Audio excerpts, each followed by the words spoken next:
எங்கிற மனசுக்கு நெருக்கமானவங்களை எப்பவும் புகைப்படத்திலையும் வீடியோ கால்லையும் மட்டுமே பார்த்துக்கொண்டு வாழ்ந்துடே எழுமா. அவங்களோட சிரிப்ப, அவங்களோட முகபாவத்தை, அவங்களுக்கு முன்னாடி இருந்து கதைக்கிற அந்த அனுபவத்தை இந்த வீடியோ காலோ இல்ல புகைப்படமா தந்துருமா? இது ஒரு மாதிரி ரணமான வாழ்க்கை. ஹலோ ஃப்ரெண்ட்ஸ், நான் ஆர்த்திகாஸ் புக் பைட்ஸோட உங்களோட கதைப்பது Aarthika Inbaraj. Paper books versus e book, நீங்க எதை விரும்புறீங்க?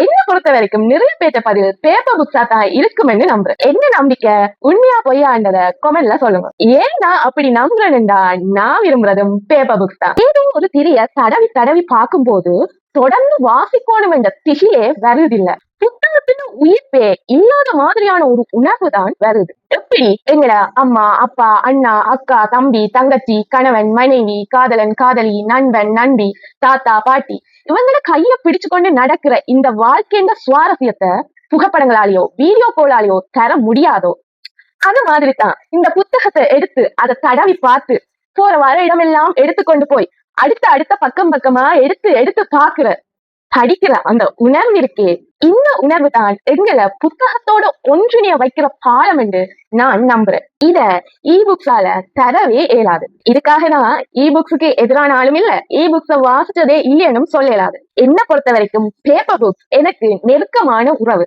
இந்த இ புக்ஸ் யாரோ ஒரு வேற்று மனிதர் மாதிரி தான். உங்களுக்கு எப்படி, உங்களுக்கு பிடிச்சது என்ன புக்குங்களை கமெண்ட்ல என்னோட ஷேர் பண்ணுங்க. ஆர்த்திகாஸ் புக் பைட்டோட உங்களோட நன்றி, ஆர்த்திகா இன்பராஜ்.